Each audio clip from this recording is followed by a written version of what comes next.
வணக்கம் நண்பர்களே. இந்த வீடியோவில் விருதுநகர் மாவட்டத்தில் அமைந்திருக்கக்கூடிய நின்ற நாராயண பெருமாள் திருக்கோவிலை பற்றி தான் பார்க்க போகிறோம். வாங்க பார்க்கலாம். ஆழ்வார்கள் மங்களாசாசனம் செய்த தலங்கள் அனைத்துமே மிகவும் சிறப்பு பெற்றவை. அத்தகைய தலங்களுக்கு சென்று வந்தாலே வாழ்வில் திருப்பம் ஏற்படும். அப்படிப்பட்ட ஒரு தலம்தான் திருத்தங்கள். பெருமாள் சயன கோலம், அமர்ந்த கோலம், நின்ற கோலம் என 3 திருக்கோலங்களையும் அருளும் தலம் இது. திருத்தங்கால் என பாசுரங்கள் பாடி மகிழ்ந்த தலம் இது.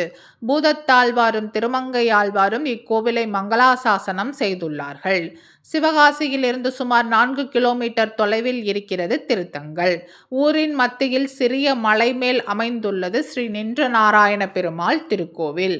அதன் அருகே கருநெல்லிநாதர் என்கிற சிவாலயமும் அமைந்துள்ளது. இந்த மலையின் மேலே பழனி ஆண்டவர் கோவில் கொண்டுள்ளார்.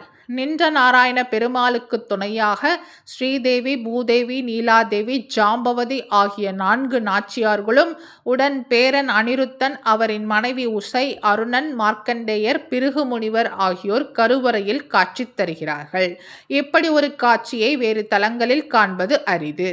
இத்தலம் 1க்கு 4ஆக தேவியர்களுடன் பெருமாள் அருள்வதால் இது கல்யாண வரமருளும் தலமாக உள்ளது. உற்சவராக செங்கமல நாச்சியார் உடனுரை திருத்தங்காலப்பன் அருள் புரிகிறார்.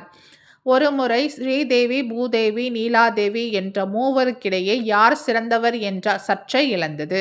இதனால் மூவரும் பூலோகம் புறப்பட்டனர். இதில் ஸ்ரீதேவி முதலில் வந்து தங்கிய இடம் என்பதால் இது திருத்தங்கள் என்றானது. பிறகு மற்ற தேவியரும் வந்து பெருமாளை சரணடைந்து இணைந்த இடம் இது. இதனால் இங்கு வந்து வழிபட பிரிந்த தம்பதிகள் ஒன்று சேர்வர்.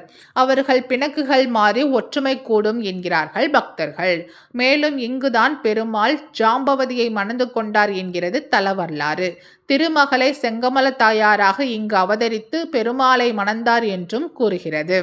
மூலவர் சுதை திருமேனி என்பதால் இங்கே அவருக்கு திருமஞ்சனம் கிடையாது. செங்கமலவல்லி தாயாருக்கு மட்டும் தினந்தோறும் எண்ணெய் காப்பு திருமஞ்சனம் நடைபெறுகிறது.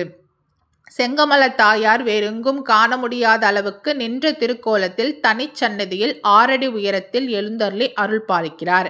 வந்தவருக்கெல்லாம் மங்கள வாழ்வு அருளி வாழ்வித்து வருகிறார். பிரம்மாண்ட புராணத்தின் சேத்திர காண்டத்தில் 8 அத்தியாயங்களில் இந்த தலத்தின் விசேஷம் கூறப்பட்டுள்ளது. கருடாழ்வார் இங்கு விசேஷமாக 4 திருக்கரங்களுடன் காட்சி தருகிறார். முன் கைகள் வணங்கியும் பின் கைகளில் அமிர்த கலசமும் நாகமும் உள்ளன. இதனால் சர்ப்ப தோஷங்களுக்கும் ராகு கேது தோஷங்களுக்கும் பரிகாரம் செய்ய சிறந்த கோவில் இது என்கிறார்கள். பாஸ்கர பாபநாச தீர்த்தங்களும் அர்ஜுனா நதியும் தல தீர்த்தமாக உள்ளன. விசேஷமான தேவச்சந்திர விமானம் அமைந்துள்ளது. மார்கழி மாதம் முழுக்க இங்கு விசேஷ விழாக்கள் நடைபெறுகிறது. அதே போல ஆனி மாத பிரம்மோற்சவமும் இங்கு 9 நாள் தேரோட்டம், கருட சேவை கோலாகலமாக கொண்டாடப்படுகிறது. இவ்விழாவில் உற்சவர் திருத்தங்காலப்பன் ஸ்ரீவில்லிபுத்தூர் ஆண்டாள் கோவிலுக்கு சென்று அங்கு திருமாலையை பெறுவது சிறப்பு. இந்த திருக்கோவிலில் அனைத்து திவ்ய தேசங்களின் திருமால் ஓவியங்கள் வரையப்பட்டுள்ளன. செவ்வாய் மற்றும் வெள்ளிக்கிழமைகளில் செங்கமல தாயாருக்கு பட்டு சாத்தி வழிபட்டால் திருமண வாழ்க்கையில் ஏற்படும் அனைத்து பிரச்சனைகளும் முடிவுக்கு வரும்.